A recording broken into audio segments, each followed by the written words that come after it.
This is where we start really get into the nitty gritty. We're finding some volumes of cylinders and prisms. So as you can see, I got a bunch of figures here, and I know that you've done volume before. So volume is really how many unit blocks can you fill up with an object. So if you look at this one here, this has 3 up that way, 2 that way, so there's 6 on that face, and then there's 4 rows of 6. So if you multiply 3 times 2 times 4, that's going to give you 24 cubic centimeters. So that's fine. I mean, you guys have done rectangular prisms many, many, many times. So we know that if big B is the area, the base of a right rectangular prism, and H is the height, then the volume formula is area of the base times the height. And that's true for a right rectangular prism. But what happens if the base is a triangle, or if it's a rhombus, or if it's a circle? Well, it's not really going to matter, because the volume is basically find out the area of that base and multiply it by the height. If you're writing down some conjectures, hang on a minute, I'll tell you when to copy some things down. If we keep going a little bit, what if the prism is not oblique, or if it's oblique, if it's not a right prism? And I love this example of like the stacked reams of 8.5 by 11 paper up here on this top right. If you see that, okay, that's like an oblique prism. What if you just kind of straighten it up a little bit and you make those stacks of paper straight? Would this height change, or would that height remain the same? If you're hungry, have some crackers. So the volume of an oblique prism or cylinder is the exact same as the volume of a right prism or cylinder that has the same base area and the same height. Just kind of squish it up. That's what's known as Cavaliere's principle. There's a principle when you're doing volume that says that as long as the area of the base of 2 different solids are the same, and if their heights are also the same, their volumes are the same. It doesn't matter what shape the bases are. So let's put it all together now. Here's your conjecture.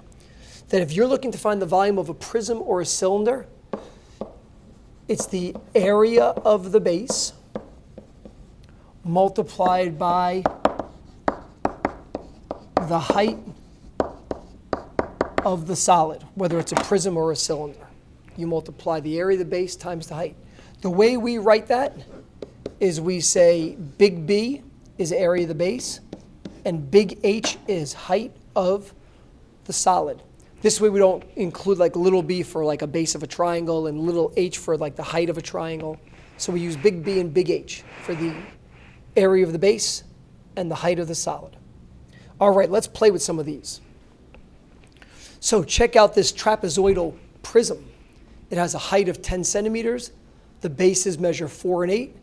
And the height of the trapezoidal face is 5. Maybe you want to hit pause and find its volume.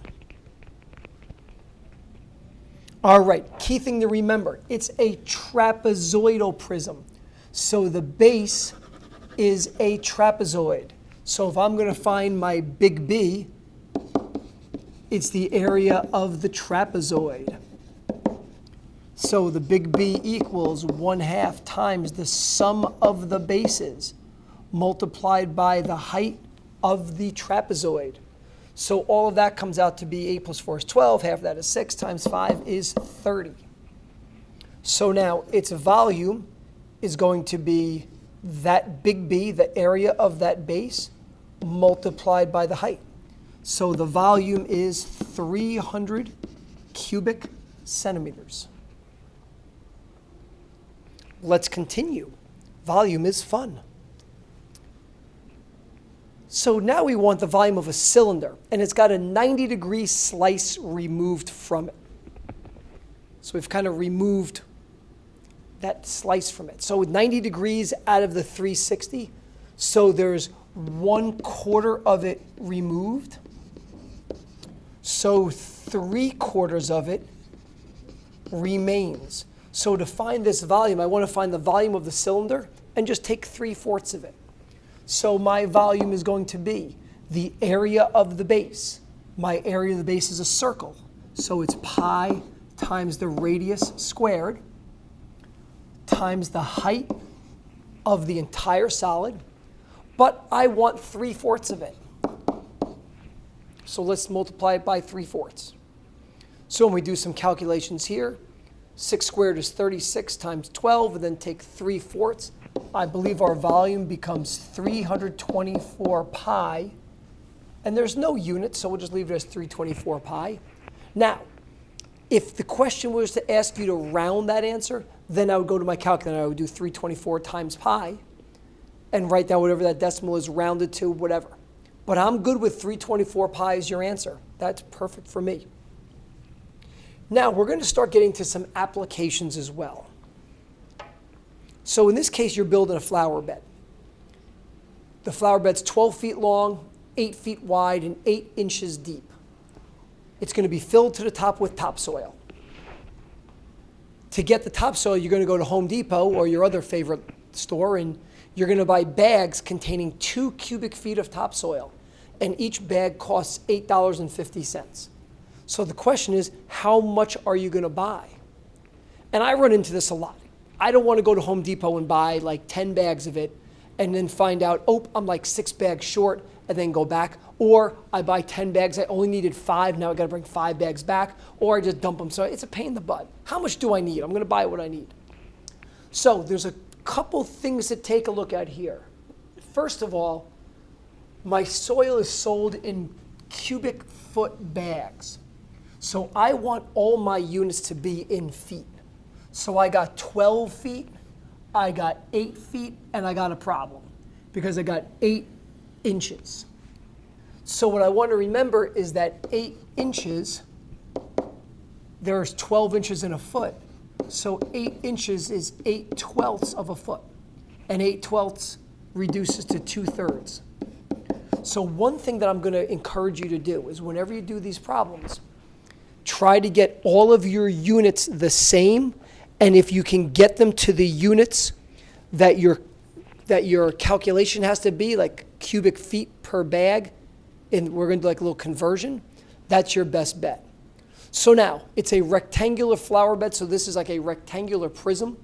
I'm thinking it's going to be something like, I don't know, it's going to look something like that, and it's going to be kind of shallow looking.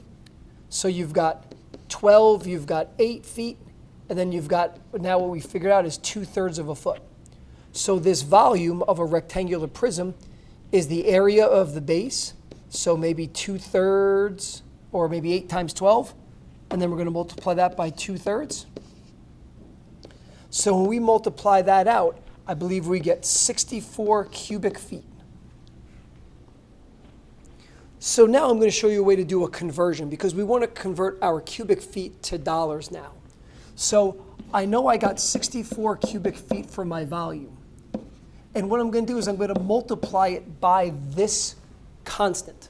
The constant is 2 cubic feet cost $8.50.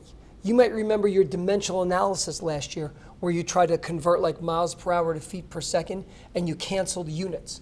So I'm going to put my 2 cubic feet on the bottom, and I'm going to put my $8.50 on top.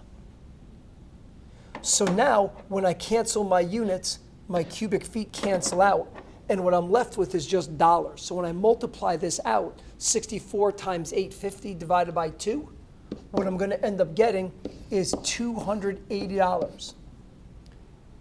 So in order to fill this flower bed with buying these bags of topsoil, it's going to cost me $280. So first I find the volume. Notice I got the volume in the dimension that I wanted, which was cubic feet. And then I multiply it by that constant of $8.50 is to 2 cubic feet. Boy, we're getting some good stuff here.